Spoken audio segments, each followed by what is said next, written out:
Hey guys, Skyhopper here. Today I'm bringing you my impressions of The Crew 2. It's been about a month since release, so I figured this would be the perfect time to talk about the good, the bad, and the straight up ugly. Well, let's get to it. Now, something I wanted to mention right away was the vehicle customization. The devs definitely deserve 2 thumbs up for creating a simple, but nicely varied customization system that doesn't feel over the top. Instead, it feels pretty realistic in the sense that you might find these types of modifications to vehicles on the road, and they include everything from hoods to front fascia customization, side skirts, wing, rear bumpers, and of course interior trim, which is pretty awesome to see here. And I really love the fact that you can put carbon fiber on literally everything you can customize. And also that the devs included the addition of wide body kits to certain cars. Now, speaking of cars, guys, without a doubt the cars are the best part of this game. They're an absolute blast to drive, albeit a little bit arcadey, and in my opinion required some tweaking in the menus to get them to feel just right. Oddly enough, the way the car's handled almost stopped me from buying this game initially. I uninstalled the beta after about 20 minutes of playing. Because I'm a Forza fanboy, and you know, the Forza fanboy in me kind of went into this game expecting Forza Horizon 4. Of course, being so accustomed to the way vehicles handle in that series, it definitely threw me off a bit, but honestly, I could say I smartened up and gave it another shot, and I'm really glad that I did, guys. The truth is, there's so much to like here. For me, besides the visuals, the sound design of the cars is some of the best I've heard in a racing game. It actually made me think, how did the devs go about capturing this audio and translating it so well into the game? It really comes through, guys, and then they added this nice arcadey element with the backfires, and they combine that with the burbliness of the exhaust. You know, when you let off the gas, the car kind of engine brakes, and it captures all that in real time.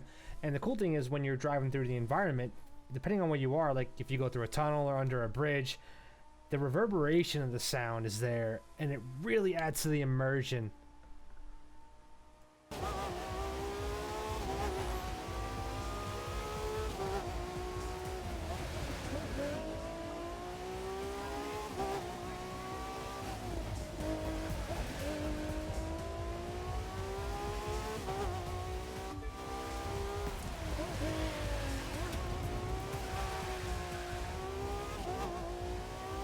But with that said, guys, there is absolutely one thing that did break the immersion for me from time to time, and that was the reward system. So this wasn't so much of a problem in the early game, but as you progress towards the vehicle's max level, eventually you get to the point where you may only need like 1 or 2 upgrades to finally max that vehicle out, say brakes and transmission. And since the loot system is completely randomized, you could literally play for hours until you finally get that piece that you need. But you're going to have to cross your fingers, because you may get a piece that you don't actually need. You may even get a piece that's a downgrade. So it's a little frustrating, but I would say it's not exactly a deal breaker. It just kind of adds a forced grind to the game that may turn some. And that brings us to the hypercars, guys. And I have to say, these were some of the most fun races in the game. And they were the longest races. They basically take you on a tour across the map from city to city. And one of my favorites, guys, was the race from New York to Los Angeles. It's about a 40-minute race depending on your vehicle level and your skill level, of course. And honestly, that 40-minute race never, ever got old to me. You just have to be careful. Make sure you don't crash too many times, because then you're going to get past and you may never catch back up to the NPCs.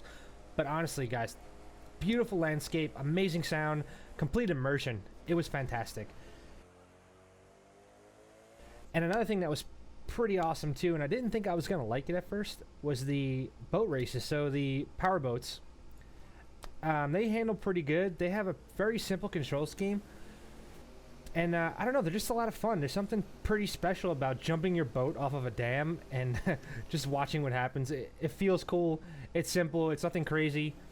And then, you know, we have the jet sprint boats, and these are a lot better in my opinion, and they actually feature some of the best racetracks in the game. And they're usually really tight, really fast-paced tracks. And the jet sprint boats have a cool feature where you use the thumbstick on the controller if you're playing on controller, and if you push it forward, you slow the boat down. So that, in combined with the boost and everything like that, it feels really nice, especially in these tight turns. It's something I really enjoyed. I highly recommend you guys check this out if you do pick up the game. Try the jet sprint boat races; they are fantastic. Another really great part of the game, despite the cringy dialogue, and I mean cringy, you're going to want to shut your headphones off or shut your speakers off during the dialogue scenes, but the actual races themselves are pretty fun. If you guys remember during the E3 demo showcase where they had the different races going on, switching back and forth between specializations, so you kind of have 5 different races, normal and hard modes of course associated with each one, and you may be driving your car at one moment, ripping through the Grand Canyons like we see here, and all of a sudden switch to your boat or switch to your plane in the middle of the race. Now, I wish they were more fleshed out. I kind of was expecting to see more of these races in the game, but you know, instead we only got 5. A little bit of a disappointment. They are fun to play, and it's pretty fun to go back to them after the game is kind of winding down and try to play the harder modes. They were pretty fun and a nice little challenge. But yeah, I kind of wish there was more of these. You know, this is what they showcased at the demo, and I was expecting kind of a wide variety of these races. And that brings us to the bad guys, and there's quite a few specializations that I really couldn't stand.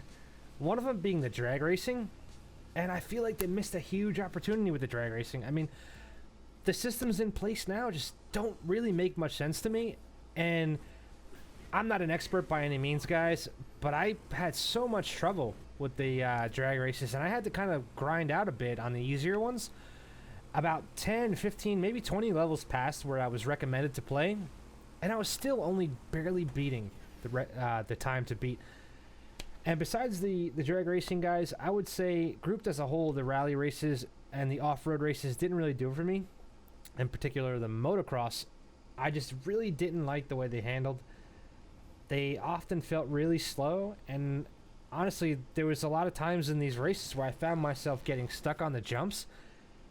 And I think it's because I just wasn't getting enough speed, but at the same time, I didn't have enough boost to kind of make it through the turns and make it up the ramp. So it was a weird situation. It felt kind of odd to me, and I totally found myself ignoring these and most of the other off-road rally races.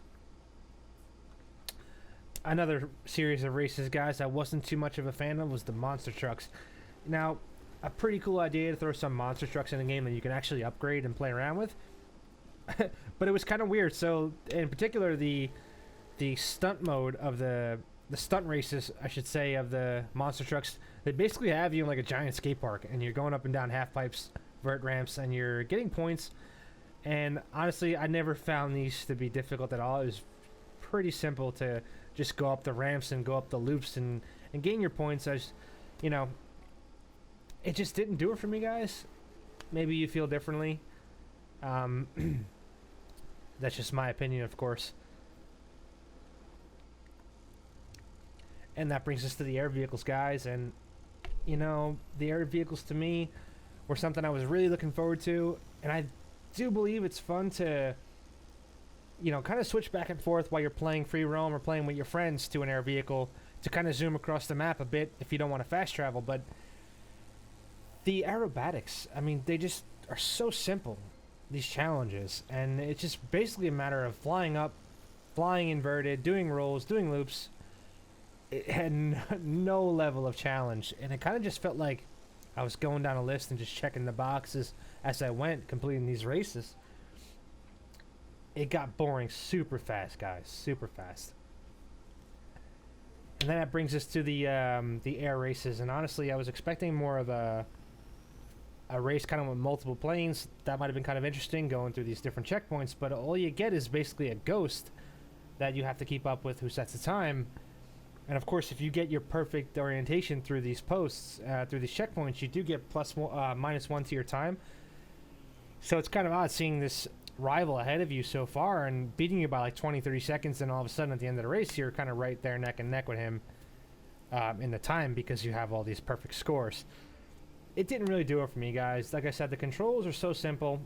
There's not a really great sense of speed with the planes, and it just lacked any sort of real challenge.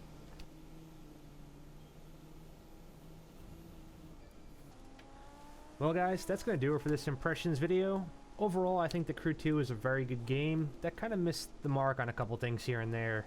If you were on the fence about this game, I hope this review kind of gave you some insight It was a lot of fun to make, and I look forward to making some more Crew 2 content. If you guys enjoyed, don't forget to like and subscribe. I'll see you guys in the next video.